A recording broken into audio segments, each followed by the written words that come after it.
제 아내를 못 봤나요? 한국 여자, 하얀색 옷 입고. 아니요, 못 봤어요. 제 아내가 사라졌어요. 1시간 전에 매점 간다고 했는데 아직 안 돌아왔어요. 결혼 20주년을 맞아 생애 첫 해외여행을 떠난 성우와 은희 부부.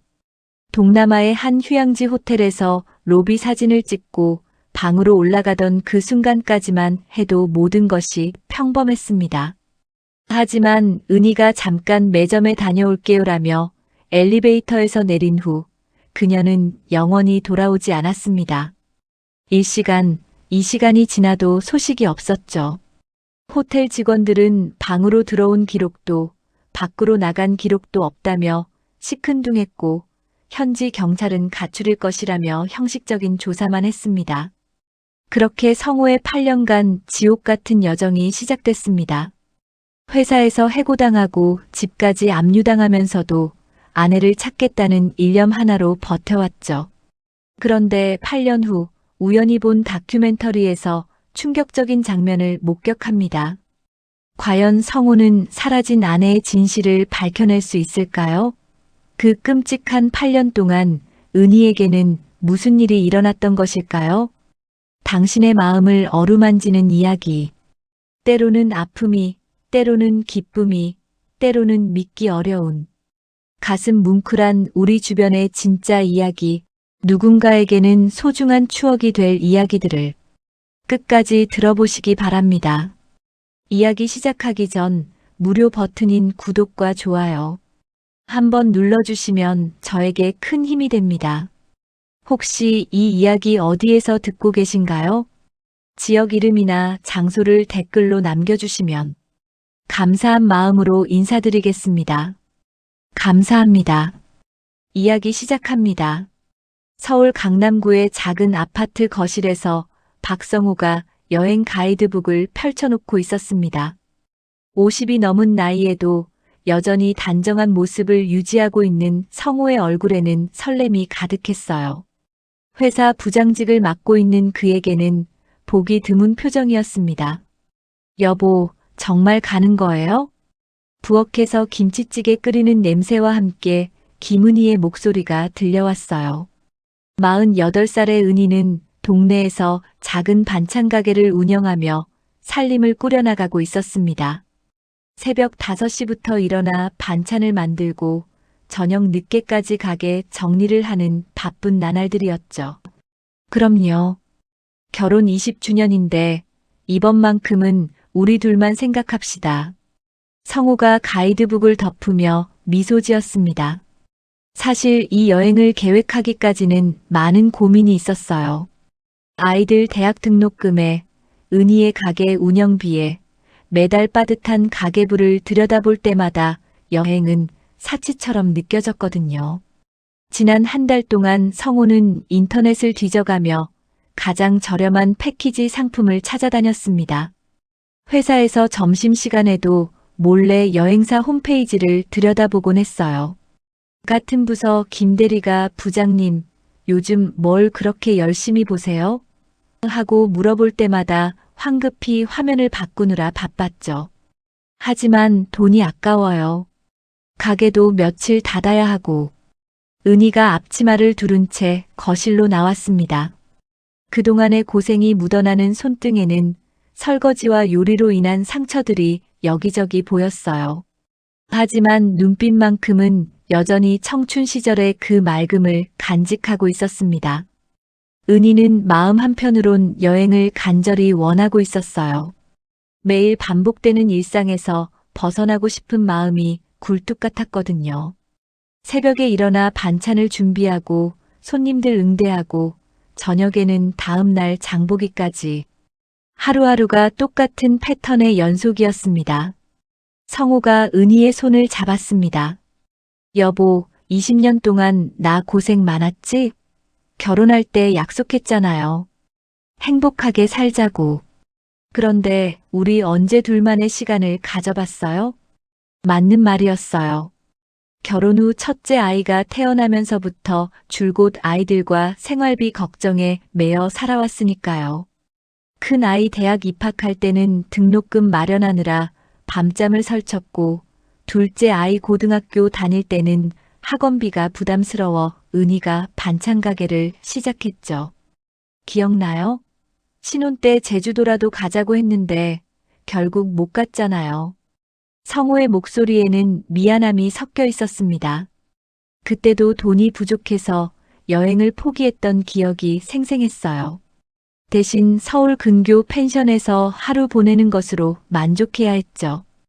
은희의 눈가에 미소가 번졌습니다. 그래도 우리가 해외여행이라니 정말 꿈 같아요. 두 사람은 그동안 몰래 모아둔 적금을 털어 동남아 휴양지 여행을 예약했습니다. 성호는 담배도 끊고 점심도 도시락을 싸와서 여행비를 모았어요. 은희도 가게에서 나오는 수익 중 일부를 따로 저축해뒀죠. 그리 비싼 패키지는 아니었지만 성호와 은희에게는 평생 처음이자 마지막이 될지도 모르는 소중한 여행이었어요. 여행을 떠나기 전날 밤 은희는 옷장에서 오래된 원피스를 꺼내 입어봤습니다.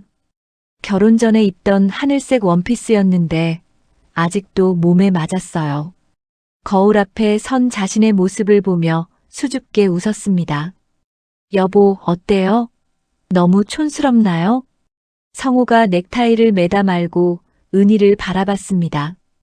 20년 전 처음 소개팅에서 만났을 때의 그 설렘이 다시 찾아왔어요.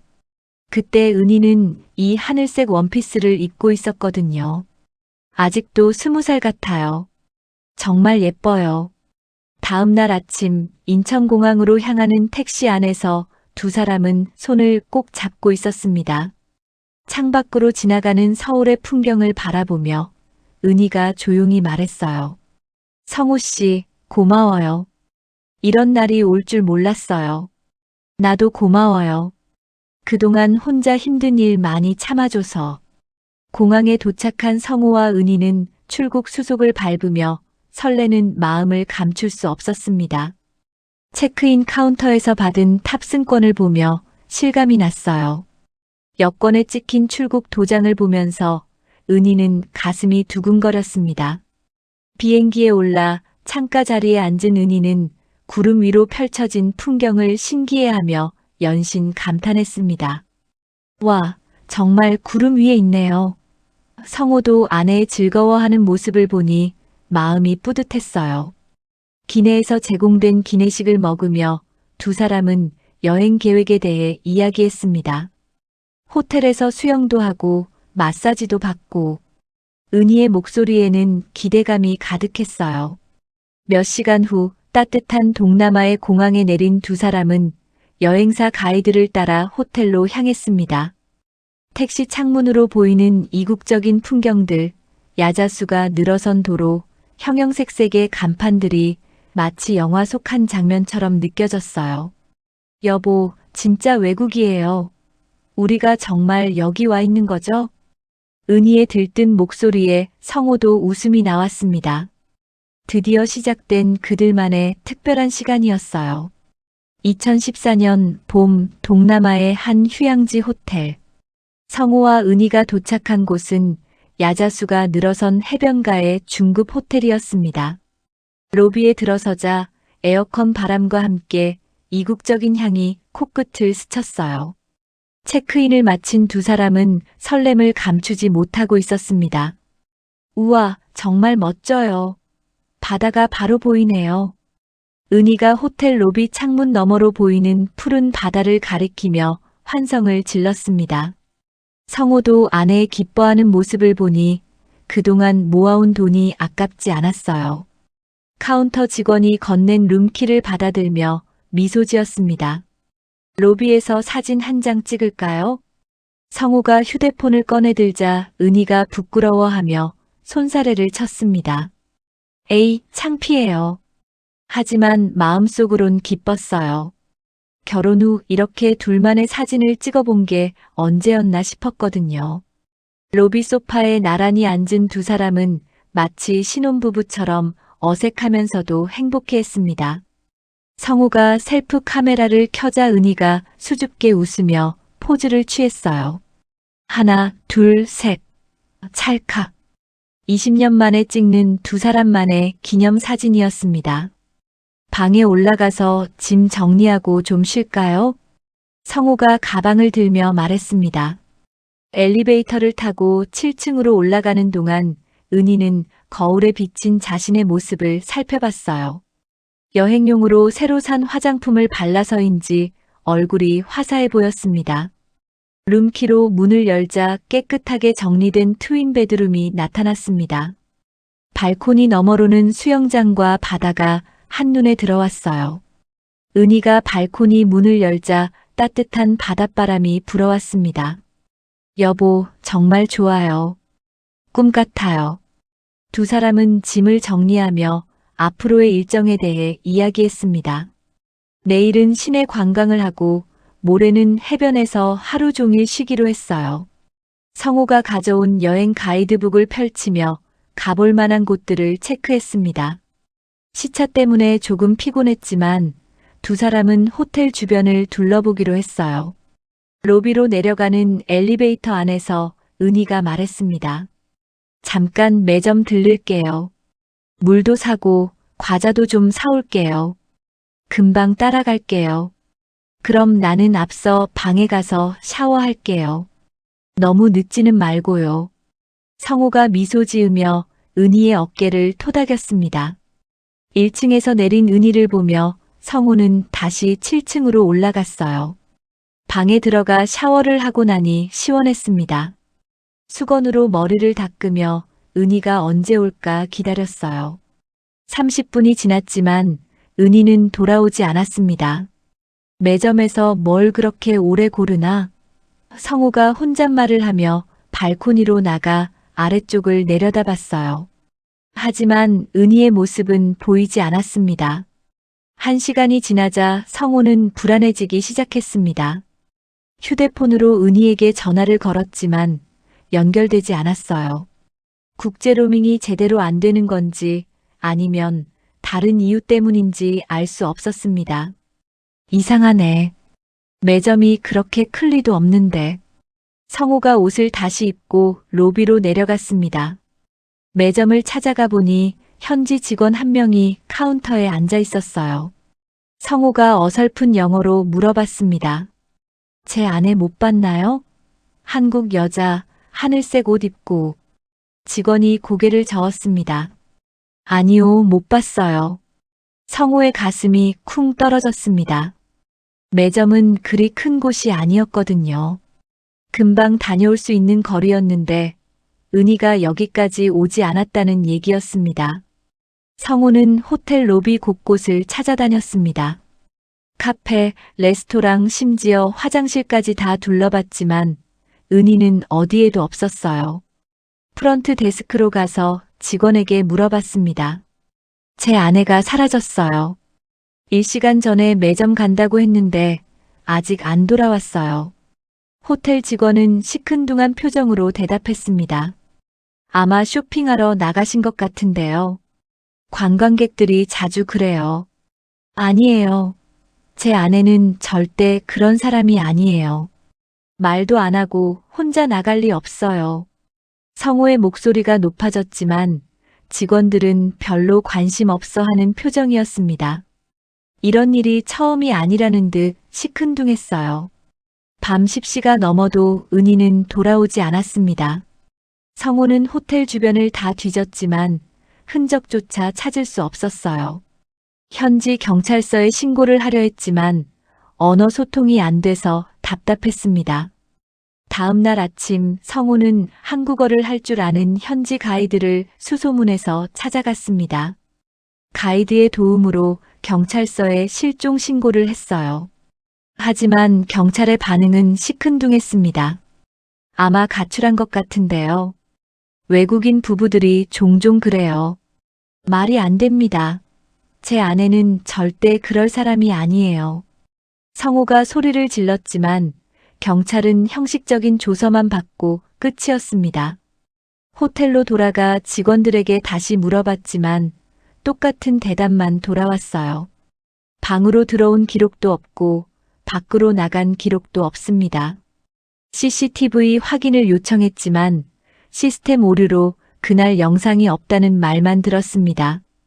뭔가 이상했어요. 너무나 깔끔하게 모든 증거가 사라진 것 같았습니다. 성호의 손이 떨렸습니다. 20년을 함께 산 아내가 한순간에 증발해버린 것 같았어요. 예정된 여행 일정은 이미 엉망이 되었고 성호는 밤잠을 이루지 못했습니다. 그날 밤 호텔 방에서 홀로 앉아있던 성호는 무서운 예감이 들었습니다. 이건 단순한 실종이 아닐지도 모른다는 생각이 머릿속을 스쳐갔어요. 한국에 돌아온 성호는 인천공항에서 혼자 수화물을 끌고 나왔습니다. 3박 4일 여행 가방 2개 중 하나는 은희의 것이었어요. 짐을 정리하지도 못한 채 급하게 싸온 가방에서는 은희가 챙겨온 선크림 냄새가 났습니다. 성호의 가슴이 먹먹해졌어요. 집에 도착하니 아이들이 마중 나와 있었습니다. 대학생인 큰 아들 민수와 고등학생인 딸 지은이였어요. 아빠, 엄마는 어디 가셨어요? 지은이가 아버지의 침울한 표정을 보며 불안한 목소리로 물었습니다.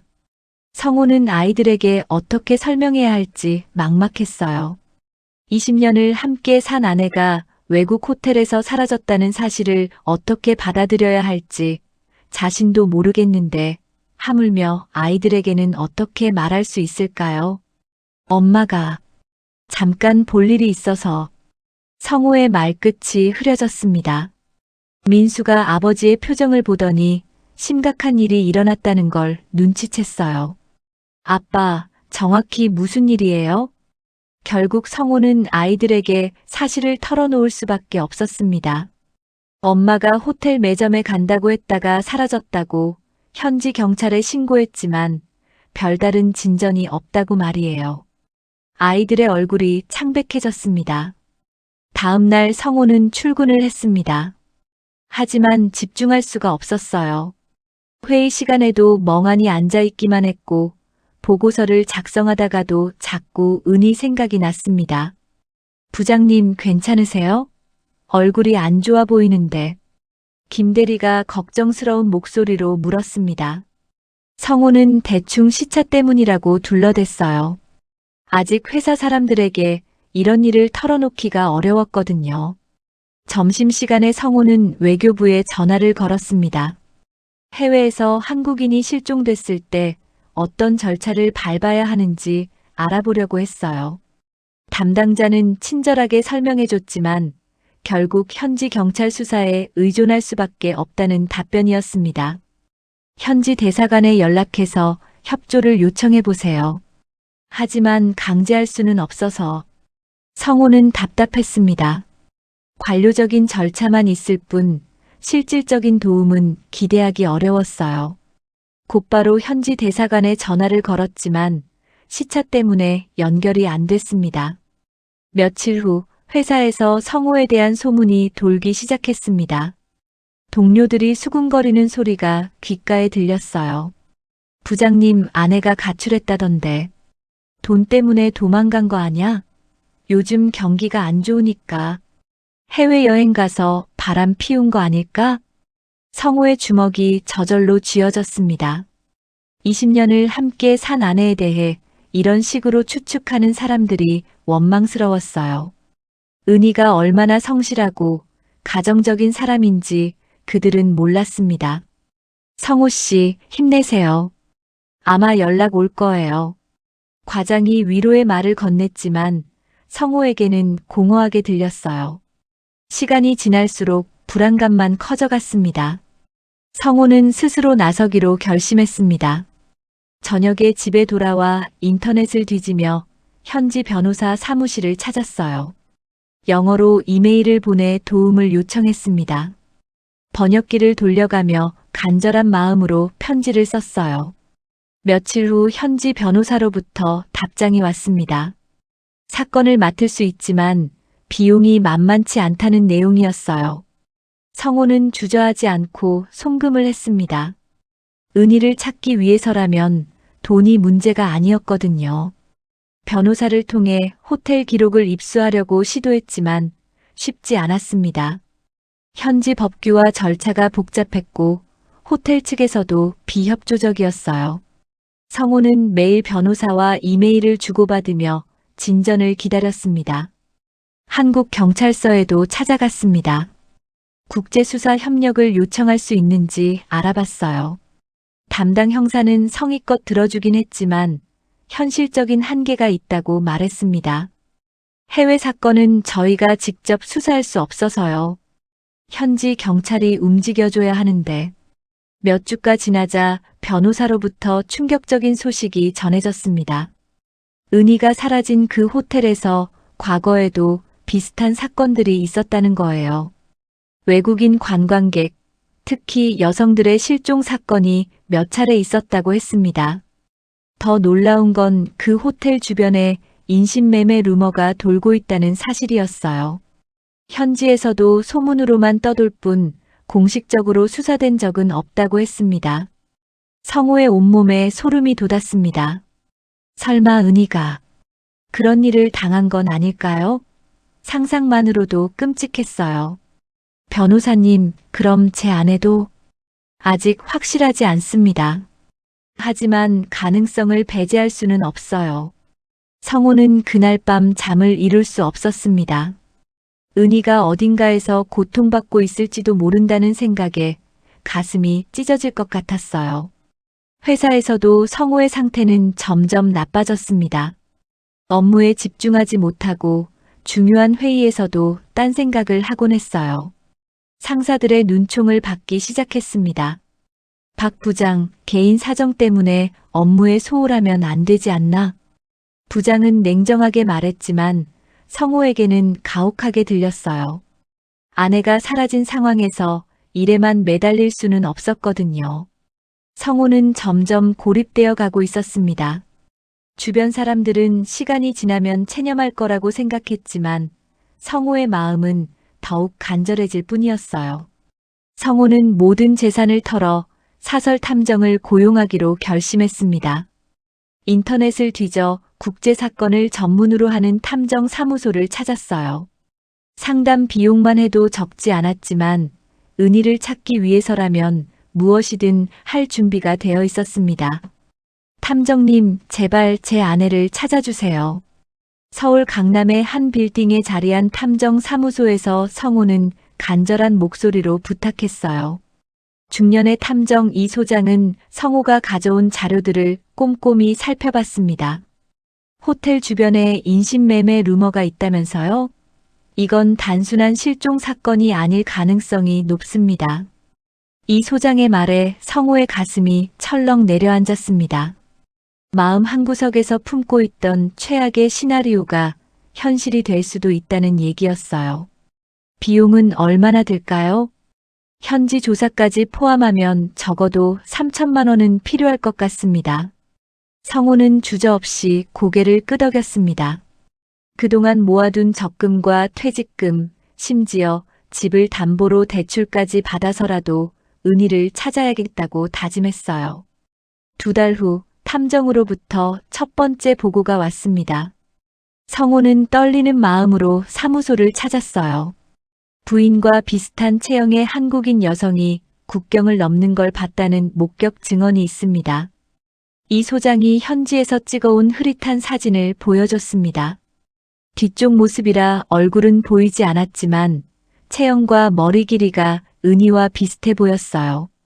정말 제 아내일까요? 성우의 목소리가 떨렸습니다. 희망과 불안이 동시에 밀려왔어요. 살아있다면 다행이지만 그렇다면 지금 어떤 상황에 처해 있을까 하는 걱정이 앞섰습니다. 확실하지는 않습니다. 하지만 추적할 만한 단서가 생겼어요. 조금 더 시간을 주세요. 성우는 이 희망적인 소식을 아이들에게 전했습니다.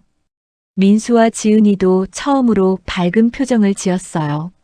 하지만 기쁨도 잠시, 얼마 후 경찰서에서 연락이 왔습니다. 박성호 씨, 나와보세요.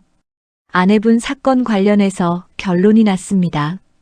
성우는 급하게 경찰서로 달려갔습니다. 담당 형사가 서류를 넘기며 차갑게 말했어요. 증거 불충분으로 사건을 종결 처리합니다. 더 이상 수사할 게 없어서요. 어떻게 그럴 수가 있어요. 탐정이 목격자를 찾았다고 했는데. 성호가 흥분해서 소리쳤지만 형사는 시큰둥했습니다. 사설 탐정 말을 믿으세요? 그런 건 법정에서 증거로 인정 안 됩니다. 결국 공식적인 수사는 그렇게 끝이 났습니다. 성호는 허탈감에 빠졌어요. 국가기관마저 등을 돌린 기분이었습니다. 집에 돌아온 성호를 기다리고 있는 건 아이들의 차가운 시선이었습니다. 특히 큰 아들 민수가 아버지를 보며 한숨을 쉬었어요. 아빠, 이제 그만하세요. 무슨 소리냐? 탐정 비용으로 벌써 2천만 원 넘게 썼잖아요. 지은이 대학 등록금은 어떻게 할 거예요? 민수의 말이 가슴에 박혔습니다. 맞는 말이었어요. 은희를 찾겠다는 일념으로 가게 살림을 돌보지 못했던 게 사실이었습니다. 엄마 찾는 것도 중요하지만 현실적으로 생각해야죠. 벌써 반년이 넘었는데 소식이 없잖아요. 지은이까지 아버지에게 등을 돌렸습니다. 아이들은 이미 엄마가 돌아오지 않을 거라고 체념한 것 같았어요. 너희들은 그렇게 쉽게 포기할 수 있냐? 엄마는 20년 동안 우리 가족을 위해 살았는데.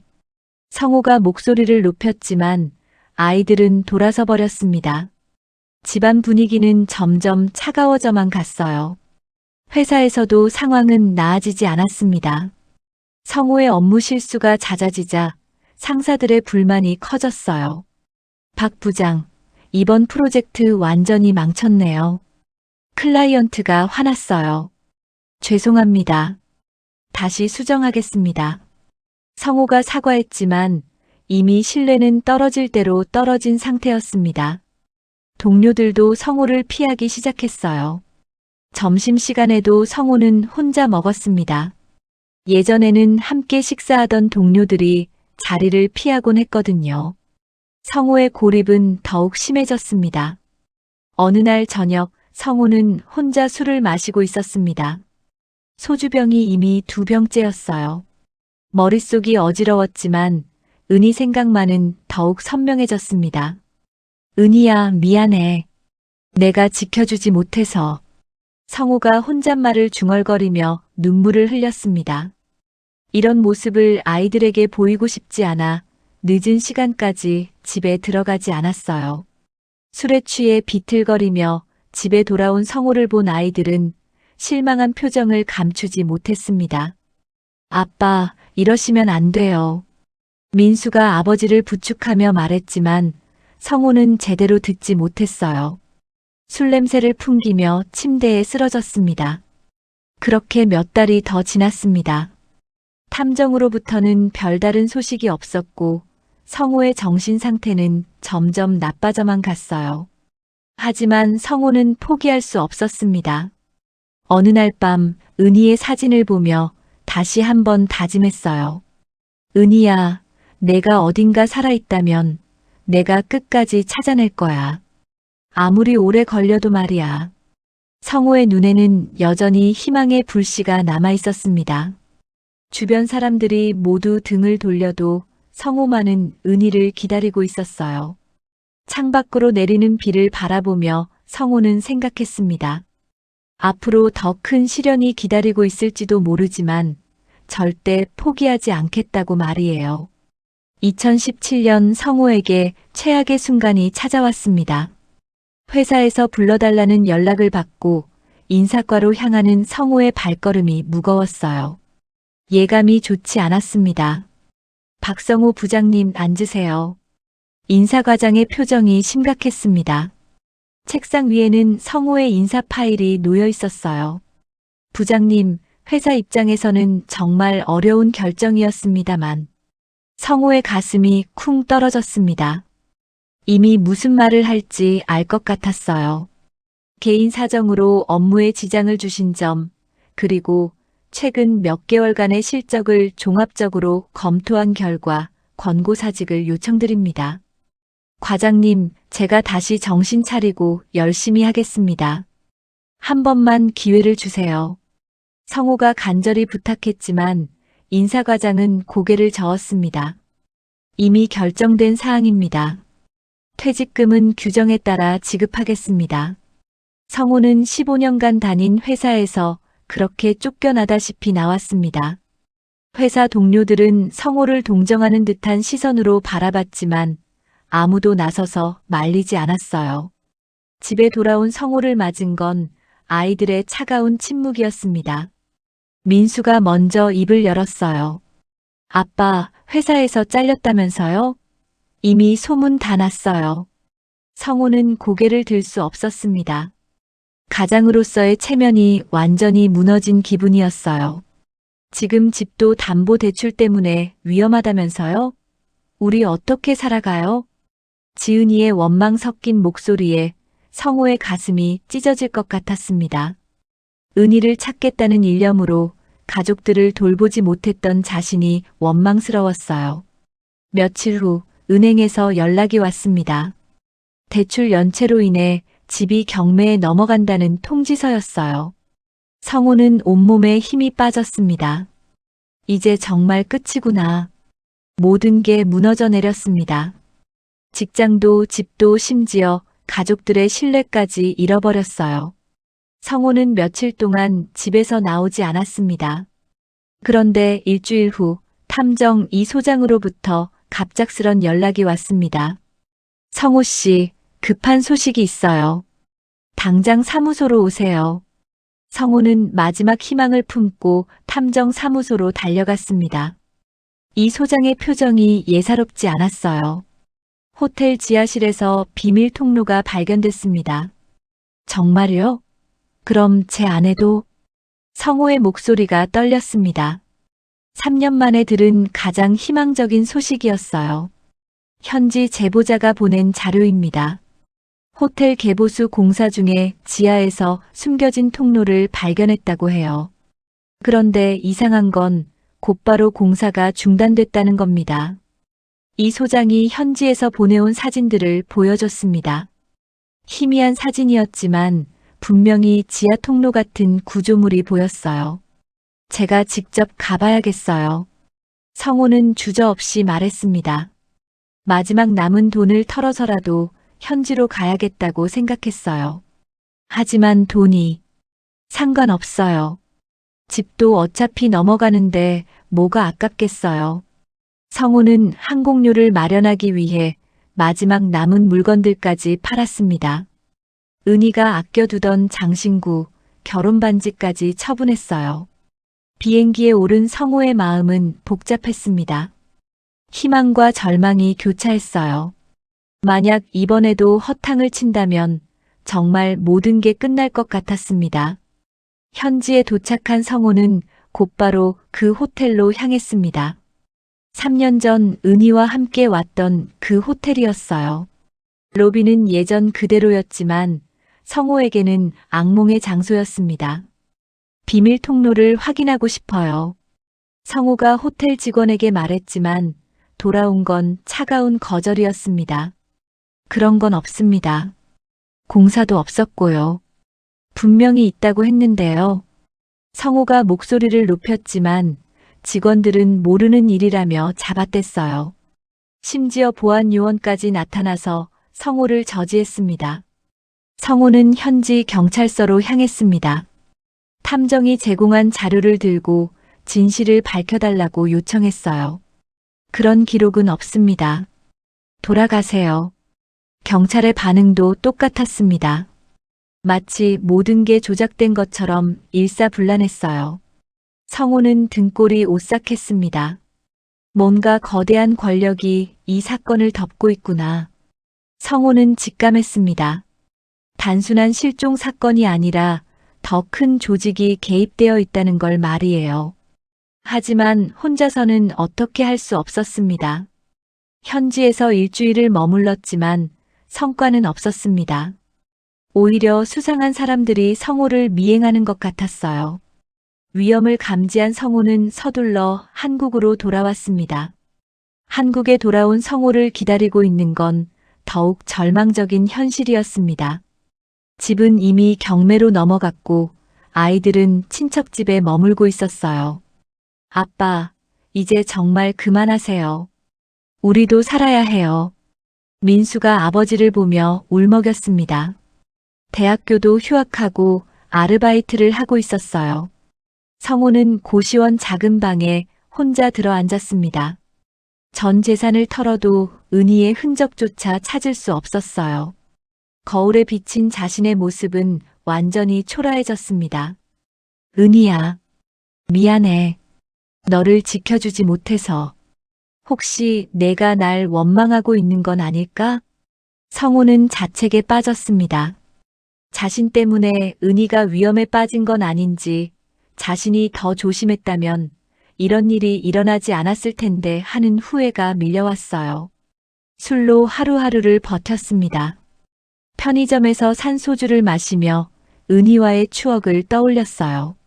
처음 만났을 때, 결혼식 날, 아이들이 태어났을 때, 행복했던 순간들이 주마등처럼 스쳐갔습니다. 내가 너무 무력했구나. 아내 하나 지키지 못하는 한심한 남자야. 성호의 눈에서 눈물이 흘러내렸습니다.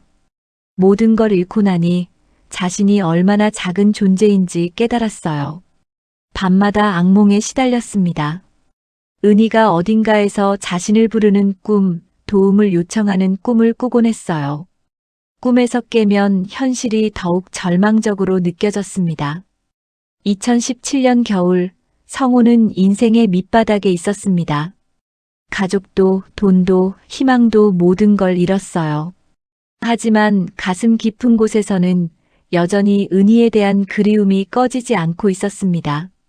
시간이 흘러 2020년이 되었습니다. 코로나19로 세상이 멈춘 것 같은 그 시기에 성호도 고시원 방에서 하루하루를 버티고 있었어요.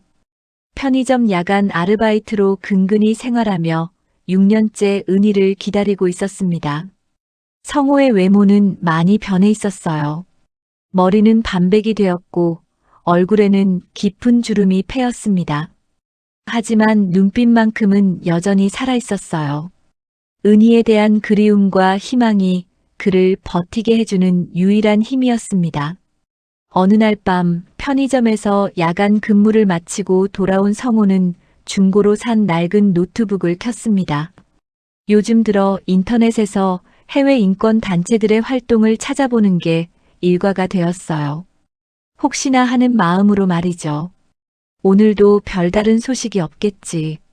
성호가 한숨을 쉬며 유튜브를 클릭했습니다.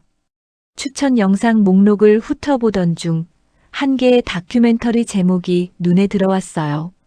동남아 불법 노동 캠프의 진실 마이너스 사라진 사람들. 성호의 심장이 빨리 뛰기 시작했습니다. 제목만 봐도 심상치 않았어요. 떨리는 손으로 영상을 클릭했습니다.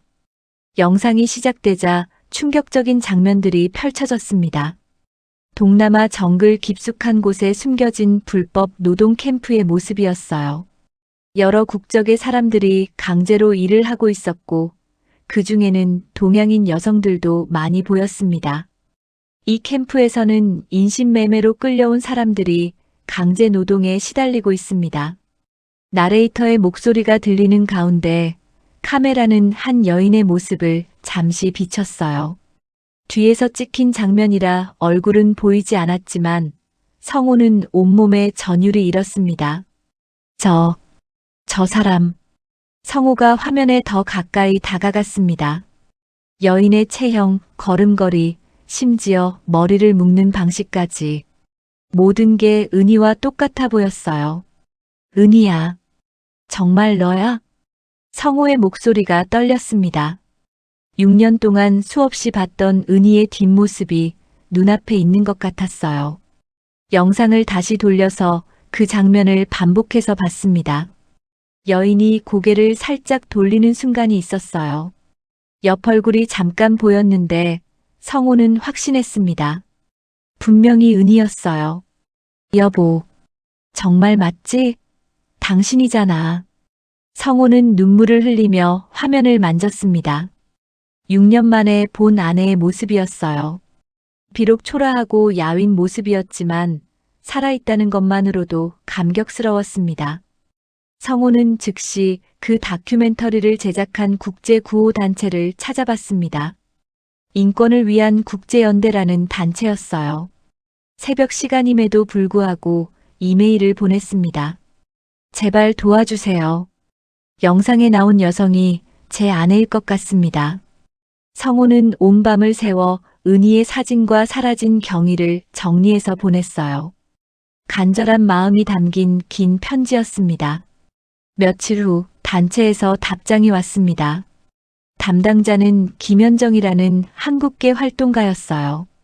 성호님의 메일을 받고 깊이 공감했습니다. 저희도 그 캠프에 한국인 여성들이 있다는 정보를 확인했어요. 직접 만나서 이야기해 보시죠.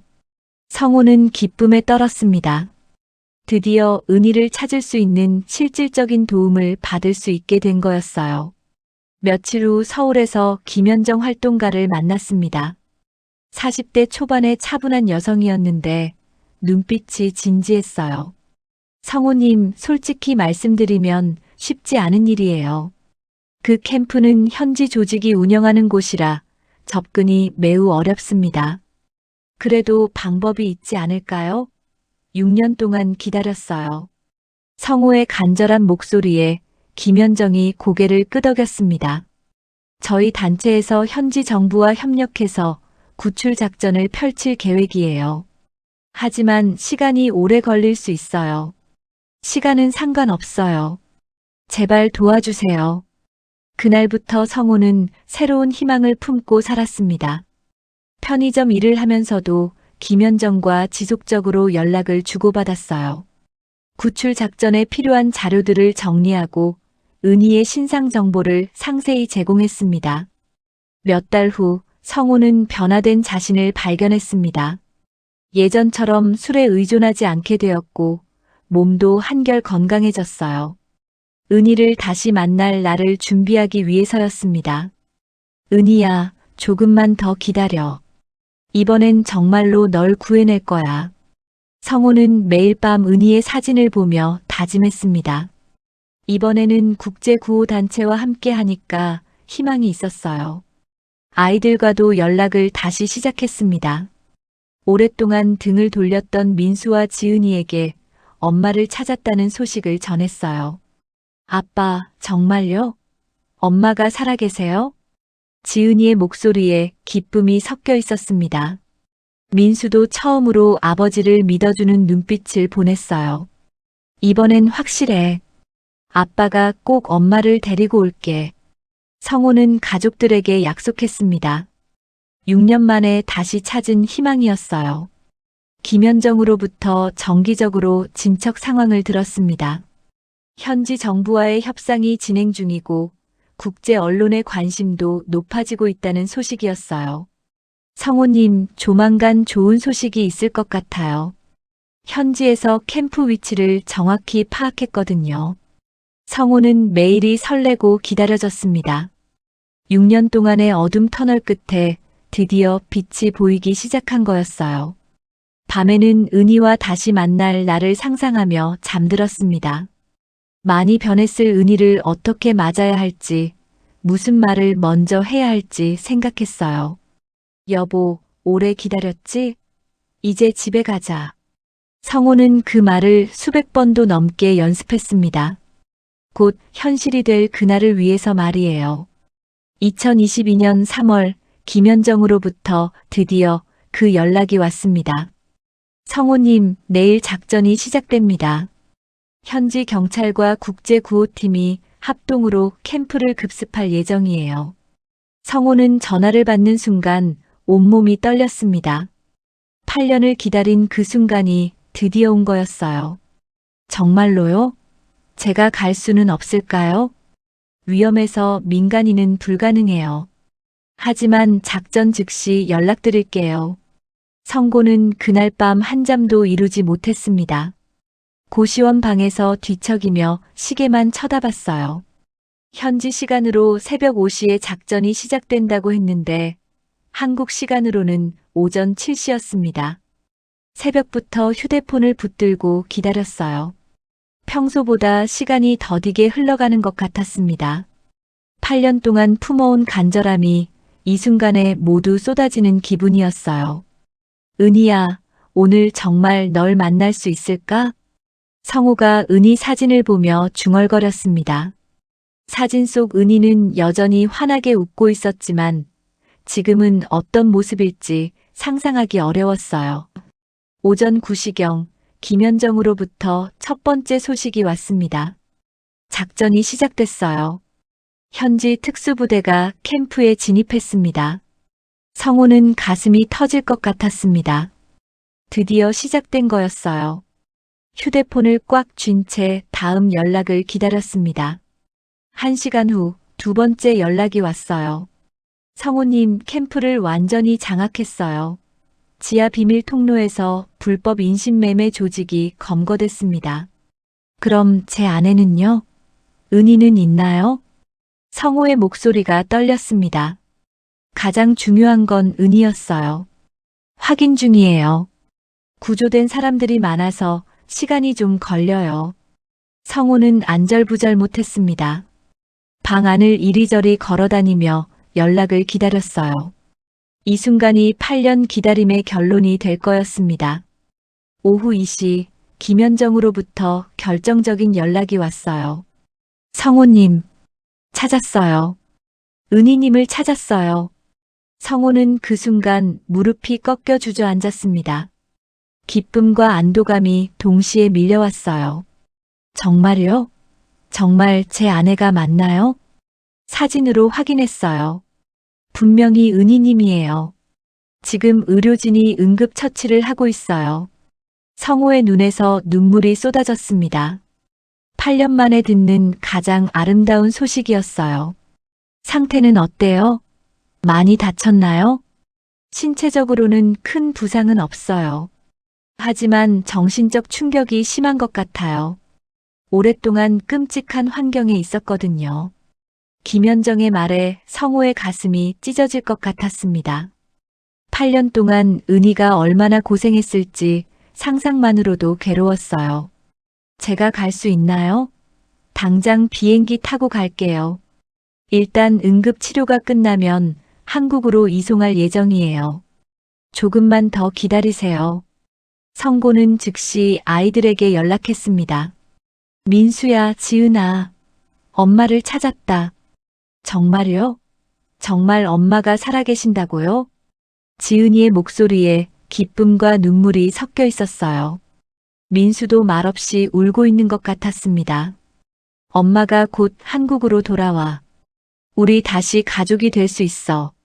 성우는 8년 만에 가족들에게 희소식을 전할 수 있었어요.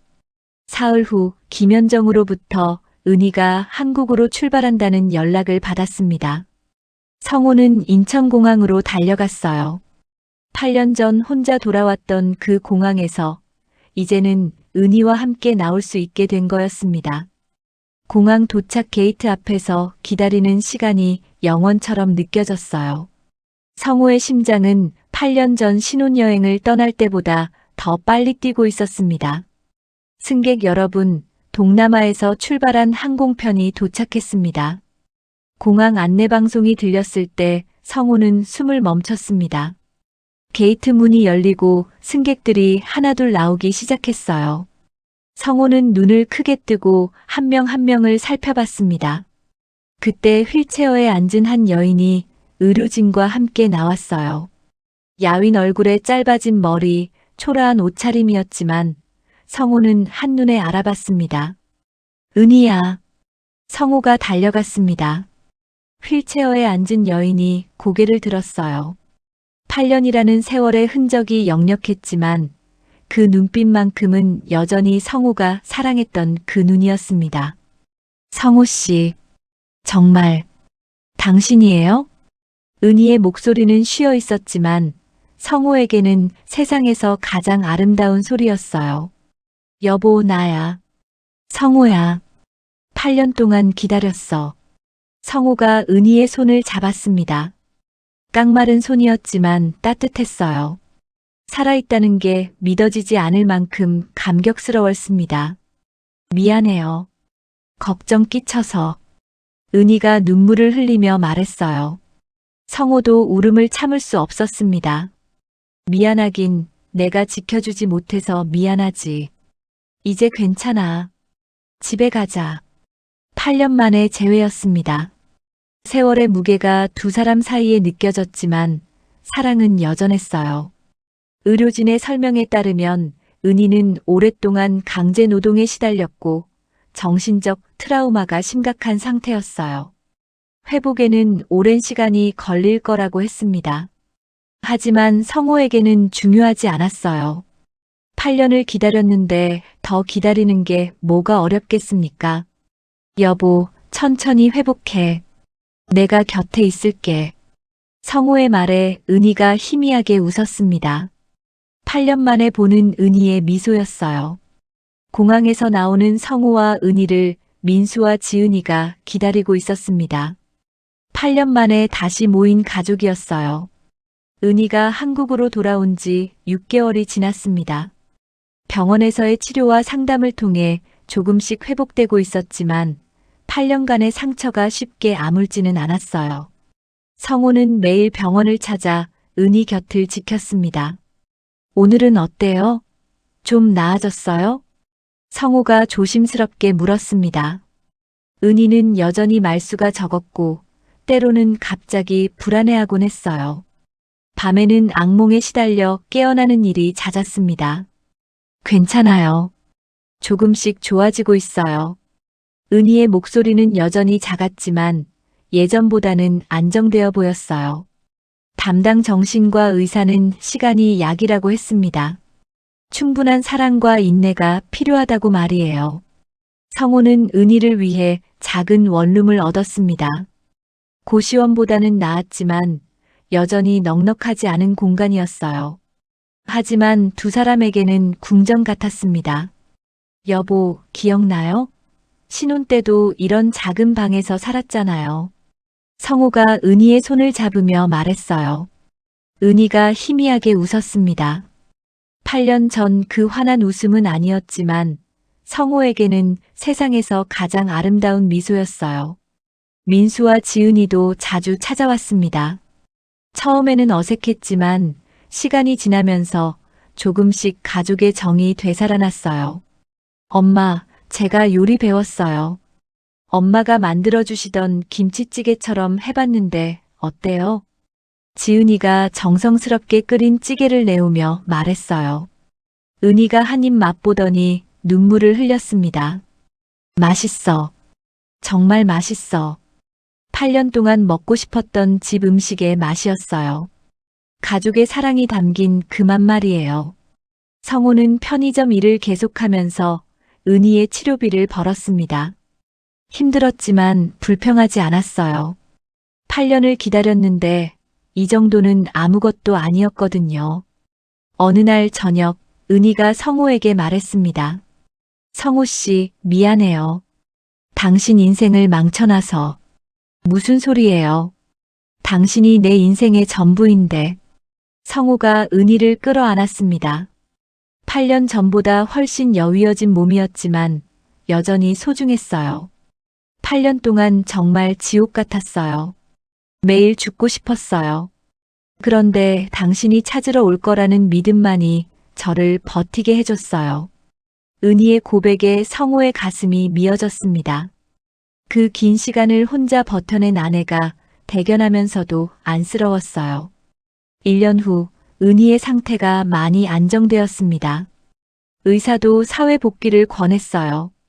은희는 작은 반찬 가게를 다시 열고 싶다고 했습니다. 예전처럼 반찬 만들어서 팔고 싶어요. 그게 제일 행복했거든요.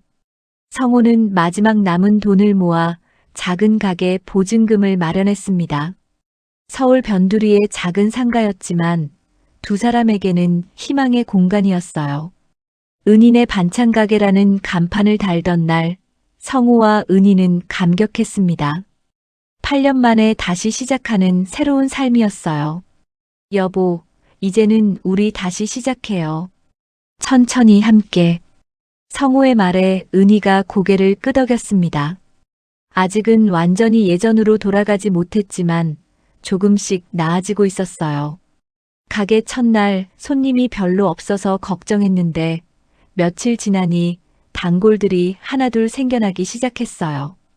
사장님, 김치가 정말 맛있어요. 어떻게 이렇게 잘 담그세요? 콩나물 무침도 진짜 맛있어요. 집에서 해먹는 것 같아요. 손님들의 칭찬에 은희의 얼굴에 생기가 돌았습니다. 사람들과 자연스럽게 대화하는 모습을 보니 성호는 뿌듯했어요. 어느 날 저녁 가게 정리를 마친 은희가 성호에게 말했습니다. 성고 씨, 고마워요. 끝까지 포기하지 않아줘서. 당신도 끝까지 버텨줘서 고마워요. 두 사람은 서로를 바라보며 웃었습니다. 주름이 늘고 머리가 휘어졌지만 사랑은 더 깊어졌어요. 몇 달 후 가게는 동네에서 소문난 맛집이 되었습니다. 은희가 정성스럽게 만든 반찬들을 찾는 손님들로 늘 북적였어요. 사장님, 정말 대단하세요. 이런 맛은 어디서도 못 먹어봤어요. 한 할머니가 말씀하시자 은희가 미소 지었습니다. 감사해요. 마음을 담아서 만들거든요. 그날 밤 집으로 돌아가는 길에 은희가 성호에게 속삭였습니다. 여보, 저 이제 알 것 같아요. 지옥 같은 시간도 끝내 지나가요. 끝까지 기다려주는 사람이 있다면요. 성호의 눈에 눈물이 맺혔습니다. 8년간의 긴 여정 끝에 찾은 소중한 깨달음이었어요. 그럼요. 우리는 어떤 시련이 와도 함께 이겨낼 수 있어요. 두 사람은 손을 꼭 잡고 걸었습니다. 거리에는 따뜻한 가로등 불빛이 그들의 길을 비춰주고 있었어요. 집에 도착해서 은희가 저녁을 준비하는 동안 성호는 8년 전 여행 사진을 꺼내 보았습니다. 호텔 로비에서 찍었던 그 사진 말이에요. 그때는 몰랐던 소중함을 이제야 깨달았습니다. 여보, 사진 보고 있어요? 은희가 다가와 성호의 어깨에 기댔습니다. 응, 우리 젊었네. 그때가 좋았나요? 성호가 은희를 바라보며 말했습니다. 아니요. 지금이 더 좋아요. 진짜 소중한 게 뭔지 이제 알게 됐거든요. 은희도 웃으며 고개를 끄덕였습니다. 시련을 이겨낸 사랑은 더욱 단단해졌어요. 그날 밤 두 사람은 오랜만에 편안한 잠에 들었습니다. 긴 악몽은 끝났고 새로운 꿈이 시작되고 있었어요. 서로의 따뜻한 체온을 느끼며 진정한 행복이 무엇인지 깨달은 채로 말이에요. 사랑이란 무엇일까요? 화려한 프러포즈도 값비싼 선물도 아닙니다. 진짜 사랑은 절망의 순간에도 포기하지 않는 마음, 모든 것을 잃어도 그 사람만은 놓지 않는 신념이었습니다.